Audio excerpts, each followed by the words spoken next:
کہتے ہیں کہ کچھ افریقی قبائل بندروں کو پکڑنے کے لیے اس انوکھی ترکیب اختیار کرتے ہیں۔ وہ ناریل میں ایک سوراخ کر دیتے ہیں جس میں بامشکل بندر اپنا ہاتھ ڈال سکے۔ ناریل کے اس خول کے اندر وہ بندر کی کچھ من پسند چیزیں بھر دیتے ہیں۔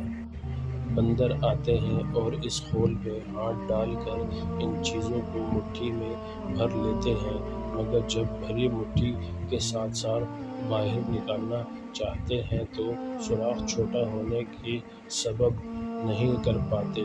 اب عقل کی بات تو یہ ہے کہ مٹھی خالی کر کے ہاتھ کو خول سے چھڑا لیا جائے، مگر بندر کو مٹھی میں دبی اشیاء چھڑانا گوارا نہیں ہوتا۔ یہ بندر چیختے ہیں، دھیان دیتے ہیں، مگر بھری مٹھی نہیں نکال پاتے۔ شکاری آتے ہیں اور بندروں کو پکڑ پکڑ کر پنجروں میں ڈال دیتے ہیں۔ یوں اپنی حماقت سے بندر آزادی اور خوشی دونوں گنوا بیٹھتے ہیں۔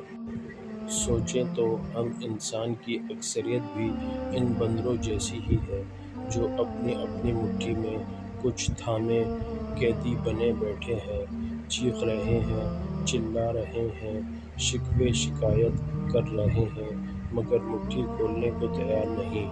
کسی مٹھی میں دولت کا جنون ہے، کسی میں کسی سے بچھڑنے کا دکھ ہے، کسی میں غم و غصہ ہے، کسی میں حسرتیں ہیں اور کسی میں کچھ یادیں۔ یہ سب افراد اپنی مٹھی میں دبے جذبات و نظریات کے اسیر ہیں۔ اگر آج اپنی اپنی مٹھی کھول کر ان چیزوں کو ہاتھ سے نکال دیں تو وہ سب بھی آزاد ہو سکتے ہیں، خوشی و سکون پا سکتے ہیں، مگر نہیں، ان سب کو شاید ہمیشہ بندر بنے رہنا ہے اور اس نادرہ مگر خود ساختہ پنجرے میں خود کو مقید رکھنا ہے۔